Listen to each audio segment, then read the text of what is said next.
irmãos? Amém? Glória a Deus. Você abre a sua Bíblia no capítulo 5. Nós vamos ler até o versículo 12, aliás.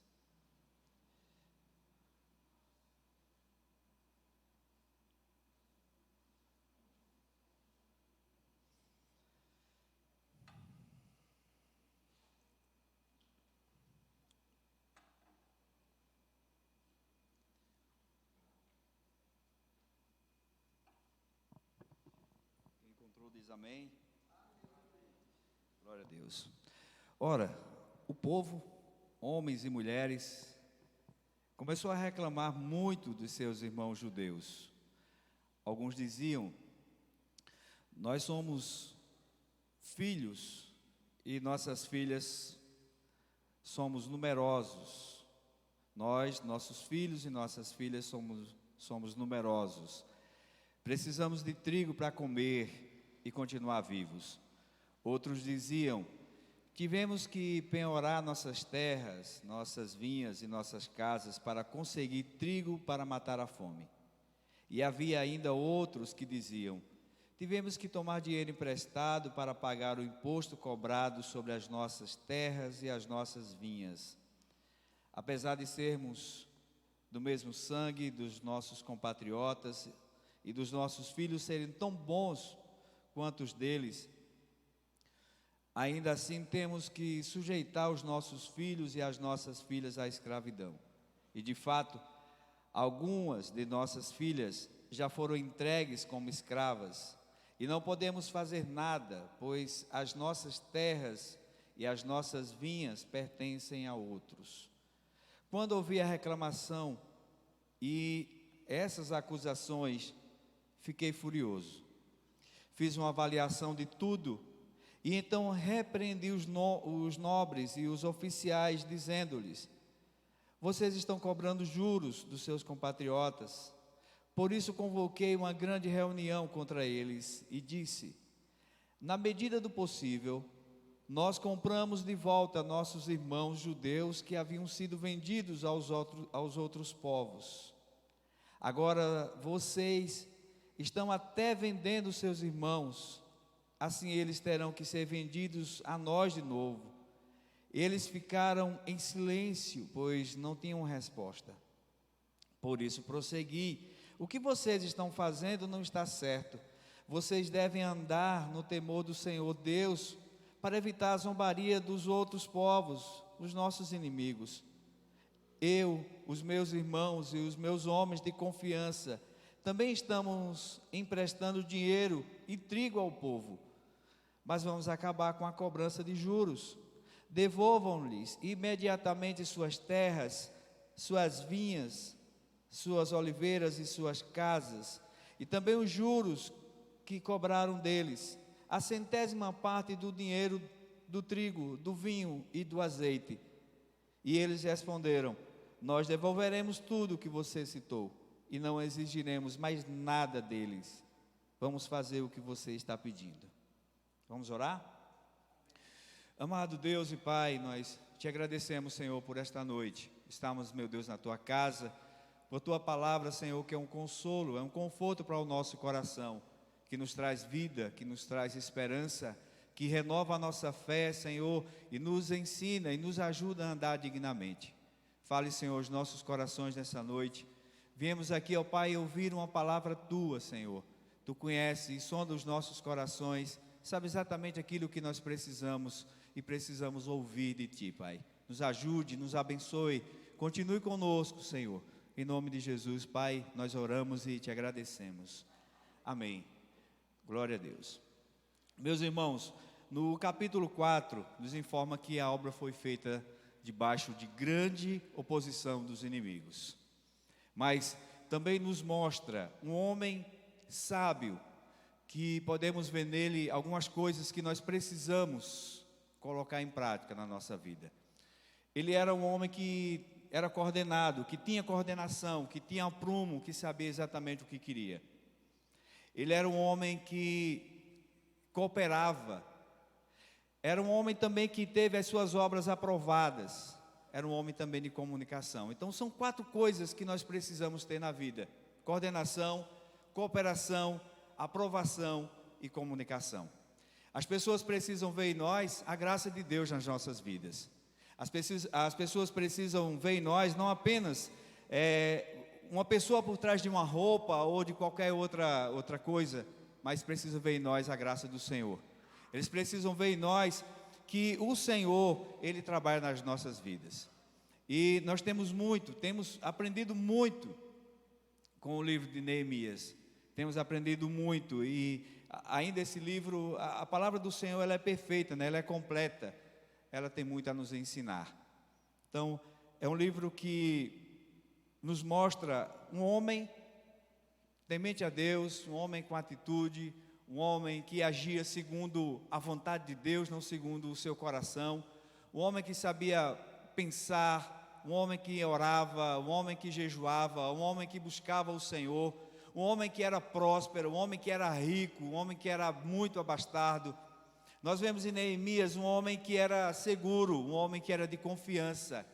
Você já ouviu aqui as pessoas falando, os irmãos falando, que ele era aquele que provava a comida do rei. Era aquele homem de confiança. Então, o rei tinha um apreço muito grande por ele. Ele demonstrava isso ao rei, ele demonstrava quem era Deus na sua vida.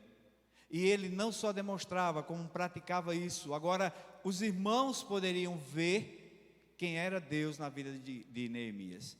Neemias deixa o palácio, caminha mais ou menos 1000 quilômetros e encontra um povo numa cidade devastada.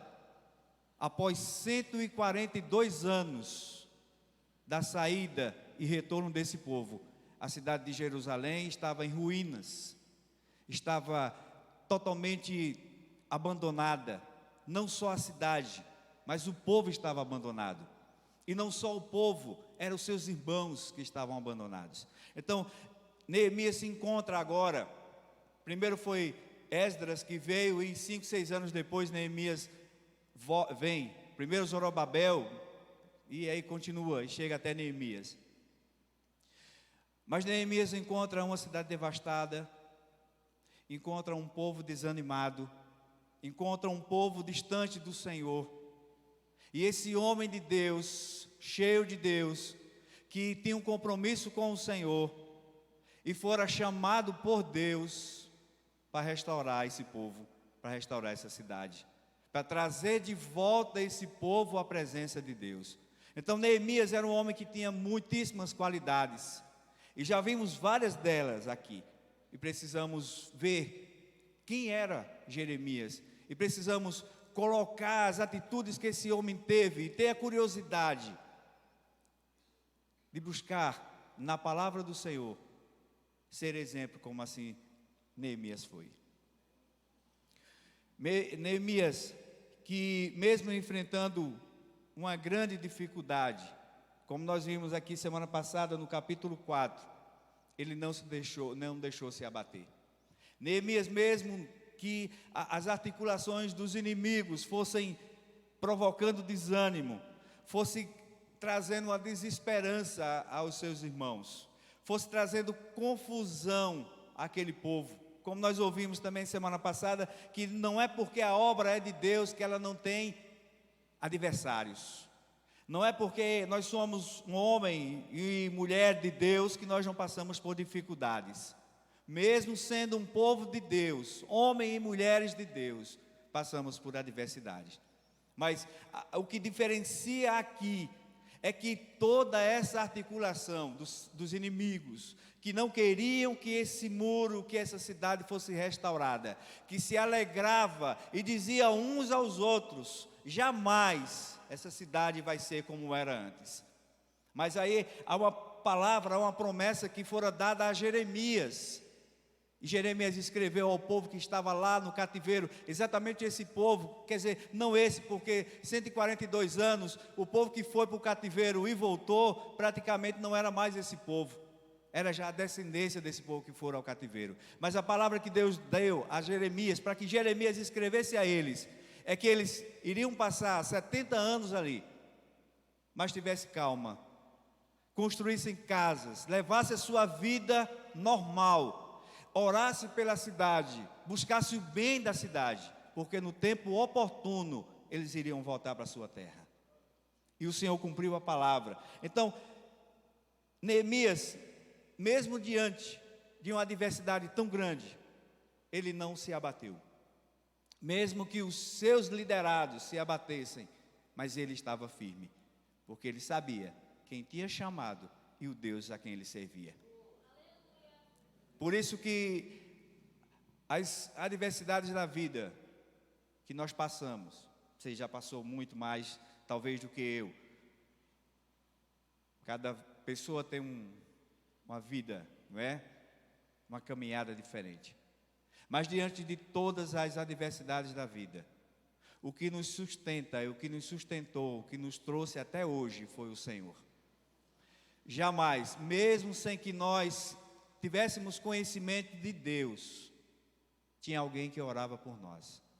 Tinha alguém que intercedia ao Senhor por nós, e o Senhor ouvia as orações. Por isso que nós estamos aqui nessa noite. Por isso que nós já caminhamos tanto, passamos por tantas adversidades, mas não fomos abatidos. Não fomos destruídos, porque o Senhor nos sustentou. Então o segredo é confiar em Deus o tempo todo. Confiar e agir. Orar e agir. Amém? Assim seremos vencedores. Foi exatamente isso que nosso irmão fez. Orava ao Senhor, buscava ao Senhor, jejuava e agia. E o Senhor lhe deu vitória. Assim é conosco também. Amém? Capítulo 5 não fala mais de reconstrução. Não fala. O capítulo 5 tem agora os olhos voltados para outro assunto. Na minha Bíblia tem assim, a solução das injustiças sociais. O problema agora não era só o problema externo, mas o problema agora era o problema interno. O problema não era só com os inimigos, o problema agora era com os irmãos da sua própria raça. Agora o fogo era amigo. As pessoas buscaram então Neemias e relataram diversos fatos que estavam acontecendo. E Neemias nos mostra aqui algumas coisas. Mostra a ganância da nobreza, a falta de compaixão. E mesmo sendo um povo que tinha o selo de Deus, estavam agindo como os inimigos que estavam fora dos muros. Mesmo sendo um povo de Deus, não estava agindo como o povo de Deus. Mesmo sendo o povo de Deus, tinha atitudes iguais aos lá de fora. Então, na leitura nós vimos o quanto Neemias relata e nos choca em ouvir esse relato também. Agora não mais o problema lá de fora, agora o problema era dentro de casa. Talvez os inimigos lá fossem menos perigoso para se resolver do que esse povo que estava aqui dentro. Porque era muita gente, não eram poucas pessoas, era muita gente. E era muita gente desanimada, era muita gente passando dificuldades, passando necessidades. Era muita gente passando fome, era muita gente sofrendo. Então, isso nos mostra aqui como Neemias era um homem especial. Talvez o segredo de Neemias era a busca do Senhor. Talvez o segredo de Neemias era estar diante do Senhor, não se afastar do Senhor. Isso é que ajuda Neemias a resolver os problemas que aqui estão. Então, a palavra de Deus nos diz que foi grande o clamor do povo e das suas mulheres contra os judeus.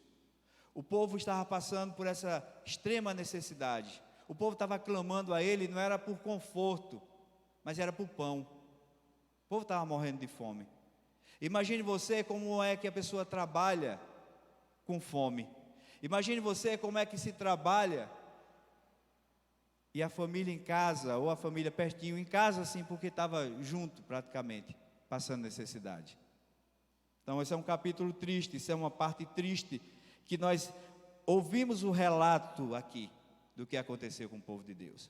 Mas Deus é tão extraordinário, que Ele não omite as verdades ocorridas com o seu próprio povo. Outra coisa que é interessante, é que o mesmo Deus que estava com esse povo, que estava vivendo com esse povo, que estava olhando para esse povo, é o mesmo Deus que está aqui nessa noite, olhando para mim e para você. O mesmo Deus que viu tudo isso acontecer e permitiu que Neemias escrevesse isso, é para nos alertar que nós somos povo de Deus. É para nos alertar que o povo de Deus deve ser diferente do povo lá de fora. É para nos chamar a atenção, para que a gente tenha um coração quebrantado, para que a gente tenha um coração penoso, se essa é a palavra, por aqueles que estão lá fora. Esse capítulo nos mostra não só uma dificuldade econômica que esse povo estava passando aqui, mas nos mostra também uma dificuldade espiritual. O povo tinha se afastado do Senhor, o povo estava distante do Senhor. Mesmo sendo povo de Deus, o povo estava distante do Senhor. Esdras nos relata que esse povo, quando veio da escravidão, quando veio da Babilônia, eles não vieram com as mãos abanando. Eles vieram, trouxeram muita coisa. Eles vieram com muita coisa, porque o Senhor já havia falado para eles que eles continuassem lá a trabalhar, levar a vida. Estavam escravos, mas deveriam levar a vida, trabalhar e construir. Então esse povo, quando veio, ele veio com muita coisa. Então era um povo que antes tinha muita coisa, mesmo lá na terra, em Jerusalém, uma cidade destruída, cheia de escombros, sem um templo erguido, sem a presença de Deus. Era um povo que veio com muita coisa. Mesmo quando aconteceu, quando o povo veio lá da escravidão também, o Senhor abençoou o povo para que o povo viesse com muita riqueza. Neemias, então, meu irmão, segundo Hernandes Dias Lopes, nos diz assim, que ele identifica 3 problemas aqui, 3 fatores. Primeiro, o capitalismo. Esse capitalismo selvagem, absurdo que estava ocorrendo aqui com o povo de Deus. Depois, a globalização econômica e a ganância social. Então, em Isaías, no capítulo 5, no versículo 8, nos diz assim a palavra do Senhor: ai dos que ajuntam casa a casa, reúnem campo a campo, até que não haja mais lugar, e ficam como os únicos moradores no meio da terra. Ai desses que ajuntam, e só isso, e mais nada. Faz uma casa com os muros lá nas alturas, carro blindado, vidros escuros, e só isso, mais nada. Trabalham, e só para isso, só para dentro de casa. A palavra do Senhor nos diz que ai desse povo. E pior ainda, é que o Senhor, quando disse a Isaías, ele disse não para o povo de fora, é para o povo de casa mesmo, que estavam agindo como o povo de fora. As pessoas estavam passando necessidade e eles tinham e não podiam, e não ajudavam. O povo de Deus era assim. Então, Jesus fala também por parábola, lá um homem que produziu, um homem que era muito rico. Então produziu muito, e se alegrava, e arrazoava, e ficava eufórico com aquilo que havia produzido. Ele disse que ia fazer mais celeiros, porque a sua produtividade não cabia nos que já tinham. E o Senhor nos fala, né, numa outra proporção, numa outra direção, num outro sentido, mas tem o mesmo sentido, de que o Senhor diz assim: de que adianta tanta riqueza, se hoje pedir a tua alma, o que tens reservado e para quem será? Então, a palavra do Senhor nos alerta. Se o Senhor nos dá, amém. Mas vamos olhar mais a obra do Senhor. Isaías apresenta essa terrível realidade, né? E nos traz assim algumas coisas. Em Deuteronômio capítulo 25, 36 diz que a terra prometida pertencia a Deus. Fora distribuída por ele, em Números 34, 54 ele escreve. E era a base da sobrevivência para qualquer família. Então, privados da terra, os cidadãos de classe média de Israel se tornariam operários ou escravos, como todos os outros. O Senhor está dizendo, quis dizer o seguinte: se não for o Senhor que abençoe, e se não for o homem que reconheça que o Senhor foi quem o deu e o abençoou, de nada serve. Continuará sendo escravo, continuará vivendo essa vida, e o tempo passa e não acontece nada. Então, como é a realidade hoje, né? Como é a vida hoje? As nações ricas, elas exploram as mais pobres, lhe dando as migalhas, só para tê-las nas mãos, né? Então, a gente continua vivendo essa triste realidade nos dias de hoje. Mas a palavra do Senhor nos diz, no capítulo 5, versículos 1 e 2, nos diz assim: ora, o povo, homens e mulheres, começou a reclamar muito de seus irmãos judeus, e alguns diziam: nós, nossos filhos e nossas filhas somos numerosos, precisamos de trigo para comer e continuar vivo. E outros diziam: tivemos que penhorar nossas terras, nossas vinhas e nossas casas para conseguir trigo para matar a fome. Inflação alta, recursos escassos, chuva pouca, tributo altíssimo, o povo passava por extrema dificuldade. Há um segredo aqui, meu irmão, para a minha vida e para a sua vida. É que nós devemos colocar toda a nossa confiança e a nossa esperança em Deus. É que nós devemos olhar para o Senhor como aquele que doa aquilo que nós temos. O que nós temos, riquezas ou não, foi dada por Deus. Então, por que esse povo estava passando por tanta dificuldade? No ano 722, o Reino do Sul foi levado cativo. Em 586, veja quantos anos? 140 e poucos anos. E os profetas, Jeremias, Isaías, Ezequiel, anunciando ao povo: olha, mudem de coração, retornem para Deus, voltem-se para Deus. E era uma constância isso. Então 140 anos aconteceu com um povo que era o povo deles, eram os irmãos deles. O que dividia talvez fosse apenas 2 plaquinhas dessa de cerâmica. O povo viu isso acontecer, e o povo se deixou que isso acontecesse também com eles. Por que eles estavam passando tanta dificuldade? Por que eles foram para a escravidão? Por que eles voltaram e não souberam valorizar aquilo que trouxeram de lá, já que foram escravos e o Senhor os abençoou lá? Não reconheceram quem era Deus, apenas viraram as costas, vivendo e andando da mesma forma que eram antes. Por isso que passaram tanta dificuldade. Sabe, às vezes nós passamos por dificuldades não como punição, não porque estamos sendo castigados, mas devemos nessa dificuldade olhar para os céus e louvar a Deus e pedir a graça de Deus para que Ele nos tire dessa dificuldade. E esse povo estava passando por essa dificuldade porque tinham virado as costas para o Senhor. As chuvas eram escassas, os tributos altíssimos, a colheita pouca. Os irmãos tiveram que fazer o que a palavra nos diz aqui. Tiveram que vender as suas filhas e os seus filhos como escravos para não morrerem de fome. Aí ainda uma esperança de mais um ano, de mais um tempo, e venderam seus filhos como escravos. A palavra em Tiago, no capítulo 2, versículos 14 e 17, nos diz que qual é o proveito se tem fé e não tiver obras? Por acaso a fé sem as obras, ou as obras estão separadas? Uma está dentro da outra. Ter fé e obra andam juntos. Amém? Neemias não via as pessoas como objetos, como coisas, mas seus irmãos ricos viam as pessoas como objetos, como coisas. Hoje ainda é assim, meu irmão. Ainda é assim. Apesar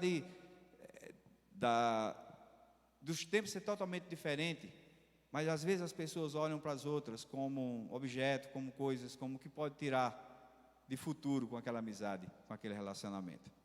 Então precisamos pensar diferente. Precisamos olhar a vida de forma diferente.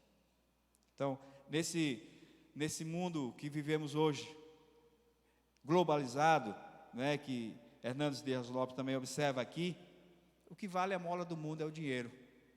A mola, as pessoas valem o que elas têm. Se não tem muito ou pouco, vale o que tem. Não é assim? Tinha um comercial antigamente de um sabonete que era vale quanto pesa, né?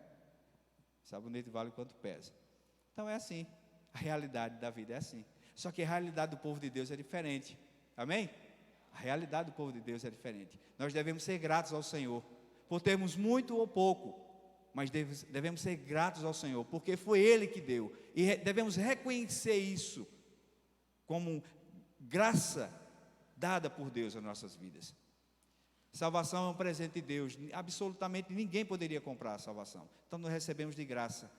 E o Senhor nos abençoa também com os bens materiais. Mas nós precisamos retribuir ao Senhor e reconhecer, como diz lá Paulo lá na carta aos Coríntios, que foi o Senhor que deu.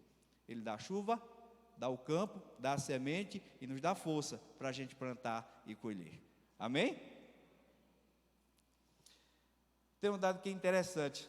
Das 100 maiores economias do mundo hoje, 51 são empresas.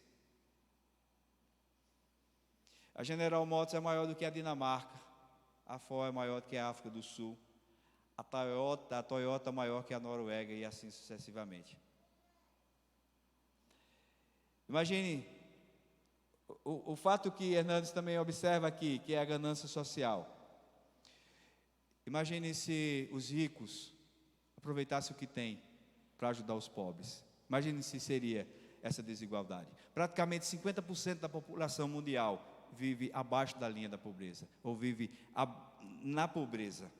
Imagine, né? E quantos poderiam ser beneficiados se as pessoas reconhecessem que tem porque Deus deu e contribuíssem mais, não só na obra, mas contribuíssem com aqueles países, com aqueles povos que passam dificuldade. Em Miqueias capítulo 2, versículo 2, não é o daqui, não é o diácono Miqueias, diz assim a palavra do Senhor: se cobiçam campos, os arrebatam, se casas, as tomam, assim fazem violência a um homem e a sua casa, e a uma pessoa e a sua herança. Miqueias também viveu naquele tempo, nesse tempo aqui de Neemias. Então o capítulo de 1 a 5, meu irmão, ele vai nos trazer um relato triste do povo de Deus. Capítulo 4, o versículo 4 diz: e havia ainda outros que diziam: tivemos que tomar dinheiro emprestado para pagar o imposto cobrado sobre as nossas terras e as nossas vinhas. E apesar de sermos do mesmo sangue dos nossos compatriotas e dos nossos filhos serem tão bons quanto os deles, ainda assim temos que sujeitar os nossos filhos e as nossas filhas à escravidão. E de fato, algumas de nossas filhas já foram entregues como escravas. Veja, e não podemos fazer nada, pois as nossas terras e as nossas vinhas pertencem a outro. Você sabe que tem a palavra do Senhor que nos diz lá em Levítico capítulo 25, versículos 39 ao 43. Diz que um homem que ficava pobre podia vender a si mesmo, juntamente com a sua família, para um outro israelita, a fim de recuperar a sua estabilidade financeira. Mas devia ser tratado como um trabalhador contratado e não como um escravo. E parece que o que acontece aqui é algo totalmente diferente. É por isso que Neemias, ele traz, no final aqui desses versículos, ele traz, quando ele reúne essa assembleia, ele reúne simplesmente para dizer, não com palavras, mas baseado na palavra de Deus, baseado no que Deus deixou para o seu povo. Então não era assim que deveria tratar as pessoas. Então, o que nos chama a atenção ainda é como resolver esse problema, né? E qual a ideia que nós teríamos para resolver esse problema? Nós iríamos contar com quem para resolver isso? E Neemias nos dá a saída para resolver um problema. Neemias, lá no capítulo 1 e 2, que Neemias, quando encontra seu irmão, ele jejua, ora e pede ao Senhor que abençoe para que ele possa ajudar esse povo. Então, essa história começou não aqui, mas começou quando Neemias estava lá no palácio, comendo do bom e do melhor, vivendo sossegadamente, que ele olha para esse povo e vê, e sabe que Neemias nem participava desse povo, mas era um povo seu, e ele o amou. E como um grande líder, como ele era, ele colocou no desejo, no coração, de ajudar esse povo.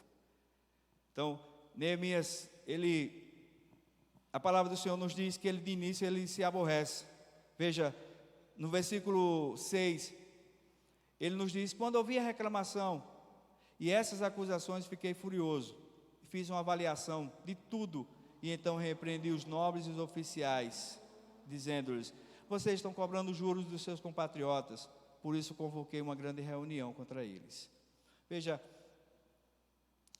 a indignação de Neemias em relação a essa situação que estava acontecendo. Então, a palavra de Deus nos diz lá em Ageu, capítulo 1, versículos 7 a 11, mas o versículo 9 nos diz que assim, diz que o foco principal da vida de cada pessoa, isso a palavra de Deus nos diz, estava em formar a sua própria fortuna e não construir o reino de Deus.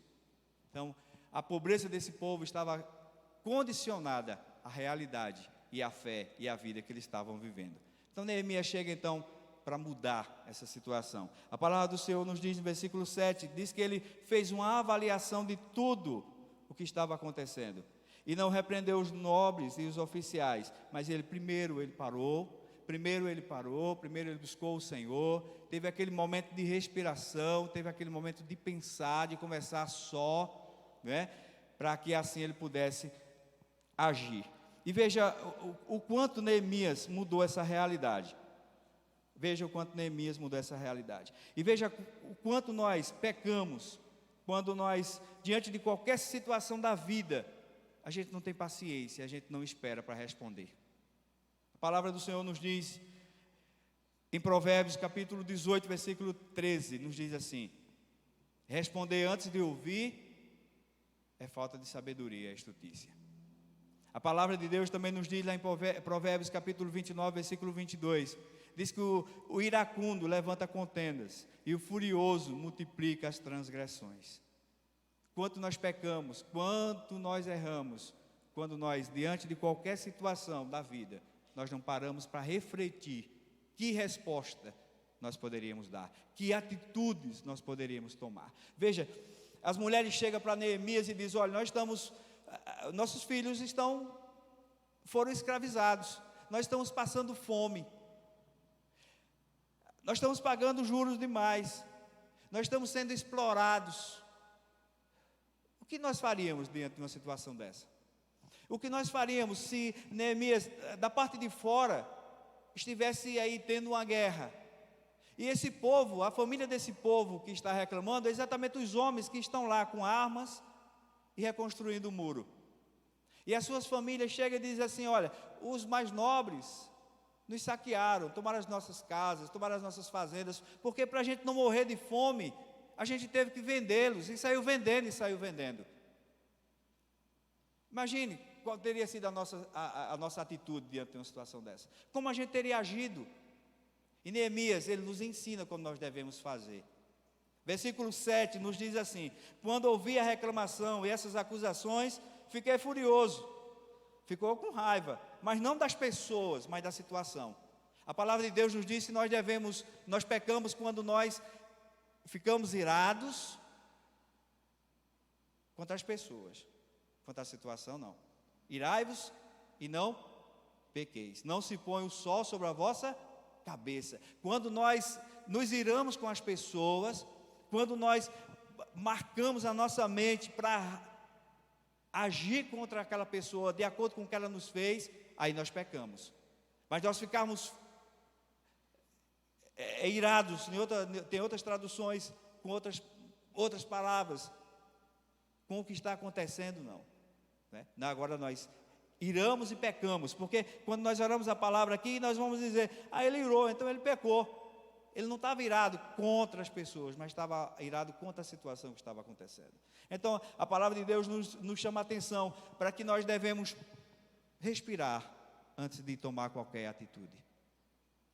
Se Neemias, diante de tudo isso, Neemias tivesse se juntado com um grupinho aqui, eu vou me juntar com um grupo que está ao meu favor, que também acha que está errado e que pode me apoiar. Imagina o que tinha acontecido. Neemias faz exatamente o contrário. Neemias começa conversando consigo mesmo, ora ao Senhor, e o Senhor lhe dá a direção. Fiz uma avaliação de tudo, e então repreendi os nobres e os oficiais, dizendo: vocês estão cobrando juros dos seus compatriotas. Por isso convoquei uma grande reunião contra eles, e disse: na medida do possível, nós compramos de volta nossos irmãos judeus que haviam sido vendidos aos outros povos. Agora vocês estão até vendendo seus irmãos, assim eles terão que ser vendidos a nós de novo. E eles ficaram em silêncio, pois não tinha resposta.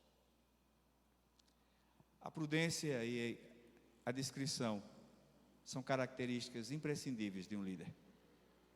Neemias nos ensina não simplesmente como ser um líder, como se nós fôssemos liderar um grupo de pessoas ou um departamento em uma empresa, pode ser. Mas Neemias nos chama a atenção de como nós devemos ser um líder na nossa própria casa. Não está se referindo à casa, mas está se referindo à liderança.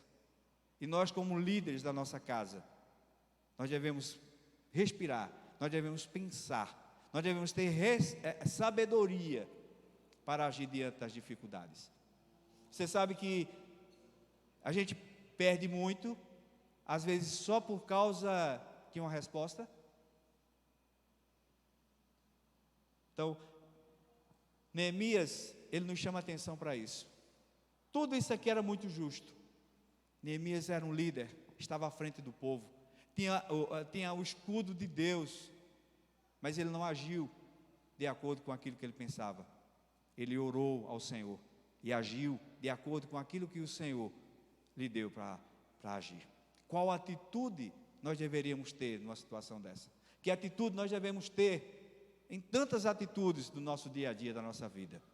Quando uma pessoa nos pergunta alguma coisa, quando uma pessoa nos tira do sério, como é que nós devemos agir?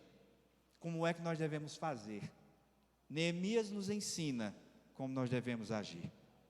E que a palavra de Deus, ela possa entrar no nosso coração. Não que ela possa porque ela não pode, mas que eu digo poder no sentido da gente absorver a palavra de Deus e ter o desejo de aplicar à nossa vida aquilo que a palavra nos ensina. É um desafio, dia após dia, a gente ser parecido com Cristo. Mas o alvo é esse aqui na terra, é ser parecido com Ele. O alvo é esse, é viver como Ele viveu, como Ele mandou nós vivermos. É orarmos a oração do Pai Nosso. Veja que a oração do Pai Nosso é muito desconectada da nossa, milhares e milhares de vezes. Nós já devemos ter esse ponto de vista, ter esse ponto de partida na nossa vida. Então, e a solução do problema? Versículo 8 até o versículo 11 nos diz: e disse, na medida do possível, nós compramos de volta nossos irmãos judeus que haviam sido vendidos aos outros povos. Agora vocês estão vendendo os seus irmãos, assim eles terão que ser vendidos a nós de novo. Eles ficaram em silêncio, pois não tinham resposta. Por isso prossegui: o que vocês estão fazendo não está certo. Vocês devem andar no temor do Senhor Deus, para evitar a zombaria dos outros povos, os nossos inimigos. Eu, os meus irmãos e os meus homens de confiança também estamos emprestando dinheiro e trigo ao povo, mas vamos acabar com a cobrança de juros. Em outra tradução, Esse versículo 10 diz assim que ele está dando ao povo aquilo que as pessoas pediram emprestado. É interessante, meu irmão, que a palavra do Senhor, ela nos ensina que Neemias, como um líder que era, como um homem que liderava uma grande multidão, que governava diante daquele povo, ele não permitia, não deixava que as pessoas se aproveitassem da situação. Quando ele diz, olha, nós também, ele dá o exemplo tem que começar do líder.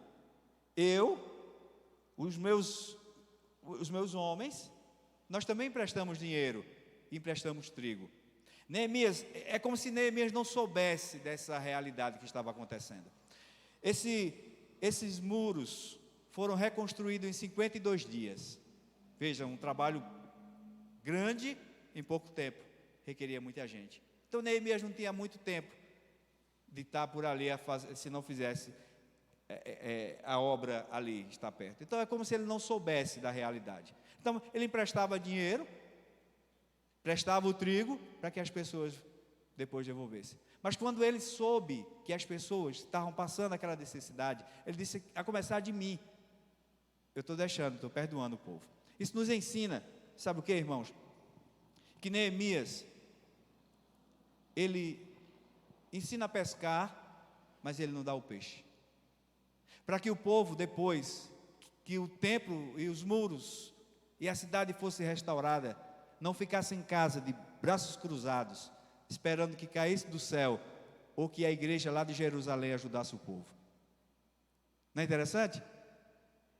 Vamos ajudar, ele reclama, ele faz todo esse movimento, mas porque o povo estava sendo usurpado, o povo estava sendo roubado, o povo de Deus tinha perdido a intimidade com o Senhor, porque quando um irmão rouba outro, como eles estavam fazendo, é porque esse irmão não tem o temor de Deus. Era isso que Neemias estava trazendo ao povo. Ele via que era uma situação econômica, ali que o povo não tinha o que comer, mas via que também, antes disso, era uma questão espiritual, porque o povo tinha se apartado de Deus. E aí o cara fora de Deus, meu irmão, o cara faz coisas absurdas. Neemias era um líder especial, sabe? Neemias não dava migalhas ao povo, como a gente tem hoje, governos que dão migalhas ao povo para ter o povo nas mãos, para se perpetuar no poder. Neemias abençoava o povo, ajudava o povo, para que o povo se levantasse, se reerguesse e voltasse a ter as suas casas, as suas propriedades de volta. Então, tem um escritor, James Hunter, que falou assim sobre o poder da autoridade. Ele diz que poder é a faculdade de forçar ou coagir alguém a fazer a sua vontade, por causa da sua posição ou força, mesmo se a pessoa preferir não fazer, enquanto a autoridade é a habilidade de levar as pessoas a fazerem de boa vontade o que você quer, por causa da influência pessoal. Neemias dava exemplo e dizia ao povo, a gente tem que fazer dessa forma. O mesmo autor ainda diz que o poder pode ser vendido e comprado, dado e tomado. As pessoas podem ser colocadas em cargo de poder porque são parentes ou amigos de alguém, porque herdaram dinheiro ou poder. Isto nunca acontece com aquele homem que tem autoridade. Parece que esse escritor escreveu essa semana, né? Ou no comecinho desse ano. A autoridade diz que você é como pessoa. A autoridade diz que você é como seu caráter. A autoridade diz como você é, com a sua influência que exerce sobre as pessoas. Versículos 11 e 12 nos diz assim: devolvam-lhes imediatamente suas terras, suas vinhas, suas oliveiras e suas casas, também os juros que cobraram deles, a 100ª parte do dinheiro, do trigo, do vinho e do azeite. E eles responderam: nós devolveremos tudo o que você citou, e não exigiremos mais nada deles. Vamos fazer o que você está pedindo. Amém? A vida, irmãos, de quem conhece o Senhor é diferente. Nós não podemos nos pautar na vida ou nos exemplos daqueles que não conhecem ao Senhor. A realidade do povo de Deus era essa. O povo tinha sido escravizado pelo seu próprio povo. E aí o homem de Deus chega e, com a sua autoridade que o Senhor o chamou e deu, ele consegue mudar essa situação. Consegue levantar o povo outra vez. Os muros foram construídos, a cidade foi reerguida, né? E o povo voltou a andar na presença do Senhor. Então, que o Senhor aplique a sua palavra no nosso coração.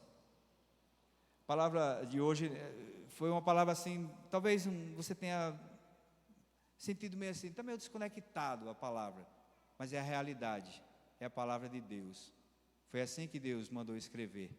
Foi esses fatos que aconteceram. Ainda muitos outros, o tempo não dá para relatar, mas muitos outros, escritos no capítulo 5, versículo de 1 a 12, que Neemias escreveu. Então, que a gente possa absorver a palavra do Senhor, possamos colocar a palavra do Senhor em prática, possamos ser humildes para com as pessoas, que nós possamos com os nossos empregados, eu não tenho, mas eu tenho, aliás, possamos ser honestos com eles,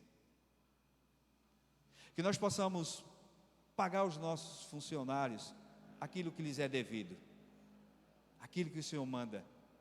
E nós, funcionários, devemos honrar os nossos patrões de acordo com a mesma régua para um e para o outro. Então que o Senhor, Ele possa colocar essa palavra no nosso coração, que nós possamos fazer diferentes, porque nós somos um povo diferente. Que nós possamos viver diferente, porque nós somos um povo que fomos chamados para viver diferentes. Então, que a graça do Senhor e a bondade de Deus, que é tão grande, e é a causa de nós não sermos consumidos, e é a causa de nós estarmos aqui na sua casa, possa nos ajudar a caminhar todos os dias da nossa vida. Amém? Nós temos um exemplo a ser seguido. Não é o Neemias, mas é o pastor Marcos. Tem falhas, mas é um homem de Deus, e tem nos ensinado a andar na presença do Senhor.